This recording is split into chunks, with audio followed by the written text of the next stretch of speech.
ya kerja itu fleksibel, kerja di mana saja, terus kemudian jam kerja juga kita yang menentukan gitu. Tapi di balik itu semua, ternyata fleksibilitas tenaga kerja itu menyimpan beberapa hal yang harus kita waspadai.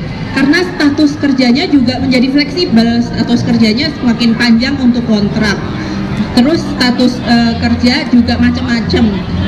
Ada yang statusnya tidak jelas gitu ya, kadang disebut mitra, ada juga yang disebut freelancer dan sebagainya.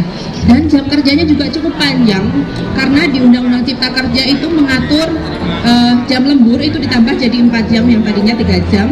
Terus kemudian juga upah semakin turun, pesangon juga diturunkan.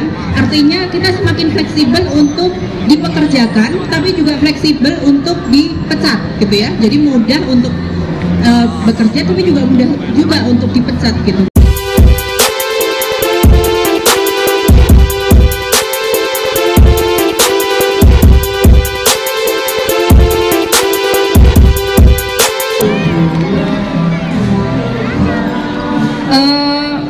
Untuk Nura, aku pengen tahu, kenalan dulu deh Nura siapa, kemudian apa gitu. Jadi teman-teman pengunjung juga biar tahu dulu deh gitu. Terima kasih Mbak Ari, tadi udah disebutkan. Tentunya selamat sore, assalamualaikum warahmatullahi wabarakatuh. Salam sejahtera bagi kita semua. Semoga di sini semuanya dalam kondisi sehat. Perkenalkan, saya Nura. Saya nama panjangnya singkat aja Nura ini. Saya dari Serikat Pekerja Media dan Industri Kreatif untuk Demokrasi atau biasa yang disingkatnya Sindikasi. Saya di Sindikasi sebagai ketua. Nah, apa itu Sindikasi? Sindikasi adalah serikat pekerja yang kami di dalamnya membawahi 2 sektor pekerja, yaitu pekerja media dan juga pekerja kreatif. Siapa saja pekerja kreatif itu contohnya adalah ya desainer grafis, pelukis, seniman, bahkan pekerja film dan juga pekerja musik ataupun pemusik itu masuk semuanya di dalam subsektor pekerja kreatif. Nah, Sindikasi sendiri adalah serikat pekerja yang di luar perusahaan. Jadi kami menghimpun kawan-kawan yang posisinya itu sekarang banyak sebagai freelancer, terus kemudian juga banyak yang sebagai pekerja mandiri. Sekarang kan banyak ya status-status pekerjaan yang sebutnya itu bukan karyawan lagi gitu. Ada juga mereka yang mitra, konsultan, bahkan ada juga yang sekarang banyak kalau di jurnalis tuh ada streamer dan sebagainya. Macam-macam yang masuk di dalam Sindikasi. Kami juga adalah serikat pekerja yang di dalamnya adalah para pekerja muda. Kami sebagian besar anggota Sindikasi adalah mereka yang berusia 20 sampai 35 tahun. Itu yang mayoritas. Ada juga sih yang lebih gitu ya, tapi mayoritas memang para pekerja muda. Itu dulu perkenalannya. Oke. Ya Nura, ini ngomong-ngomong tadi kan soal pekerja muda, kemudian banyak pekerja-pekerja yang dia merasa aman karena bukan dianggapnya buruh atau apa gitu. Nah, kita kan sudah tahu ya soal Undang-Undang Cipta Kerja. Aku pengen tahu dari Sindikasi, Undang-Undang Cipta Kerja ini seberapa apa sih? Kemudian yang kedua, dampaknya itu apa di Undang-Undang Cipta Kerja bagi anak muda atau pekerja freelance atau siapapun gitu. Saya kasih waktu 5 menit deh atau 7 menit gitu. Terima kasih Mbak Ari. Teman-teman mungkin di sini sudah mendengar ya adanya Undang-Undang Cipta Kerja yang kemarin disahkan pada tahun 2020. Undang-Undang Cipta Kerja memang sifatnya omnibus, artinya dia mengubah banyak sekali undang-undang di dalamnya. Salah satu undang-undang yang direvisi di dalam Omnibus Cipta Kerja adalah Undang-Undang Nomor 13 tentang Ketenagakerjaan.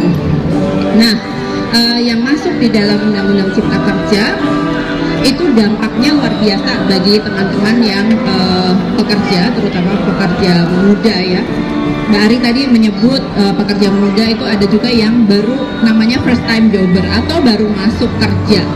Nah, bagi teman-teman yang baru masuk kerja, Undang-Undang Cipta Kerja ini meskipun pada tahun 2021 kemarin MK, Mahkamah Konstitusi itu menyebutkan bahwa undang-undang ini inkonstitusional, atau artinya tidak sesuai dengan peraturan pembentukan perundang-undangan. Tapi sayangnya DPR udah mengesahkan ya revisi undang-undang pembentukan peraturan perundang-undangan yang untuk melegalisasi revisi Undang-Undang Cipta Kerja ini.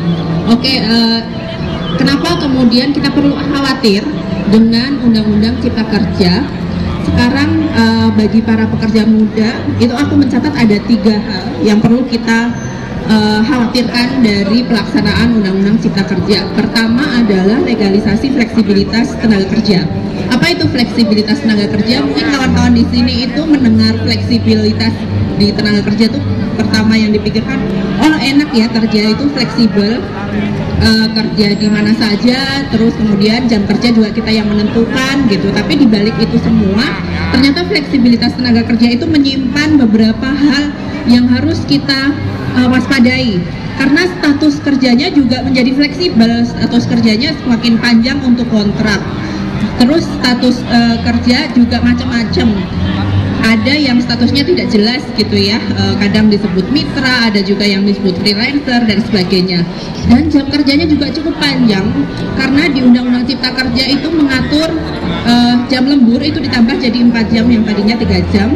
Terus kemudian juga upah semakin turun, pesangon juga diturunkan. Artinya kita semakin fleksibel untuk dipekerjakan, tapi juga fleksibel untuk dipecat gitu ya. Jadi mudah untuk bekerja, tapi juga mudah juga untuk dipecat gitu. Bagaimana kemudian kita mendapatkan poin kedua saya adalah kepastian kerja di masa depan gitu. Artinya para pekerja muda ini tidak ada kepastian kerja di masa depan karena mereka akan mudah saja dipecat nantinya setelah mendapatkan kerja. Udah mendapatkan kerja itu susah, terus kemudian ketika dapat juga mudah untuk di PHK gitu. Terus kemudian di Undang-Undang Cipta Kerja poin ketiga saya adalah hilangnya perlindungan bagi kawan-kawan pekerja. Kenapa tidak ada perlindungan? Tentu saja karena Cipta Kerja ini arahnya adalah untuk orientasi investasi. Tidak ada arahnya untuk perlindungan tenaga kerjaan. Tidak ada satupun poin perlindungan untuk pekerja di Undang-Undang Cipta Kerja. Jadi semua perlindungan seperti misalnya perlindungan pekerja perempuan mendapatkan cuti haid dan sebagainya itu semuanya di Undang-Undang Nomor 13. Tidak ada di Undang-Undang Cipta Kerja. Satu lagi, kemudian perlindungan pekerja perempuan terutama dari kekerasan dan sebagainya itu tidak ada. Jadi memang Undang-Undang Cipta Kerja ini orientasinya bukan untuk perlindungan pekerja, tapi memang menindas pekerja. Gitu Mbak Ari. Oke, ngeri banget ya.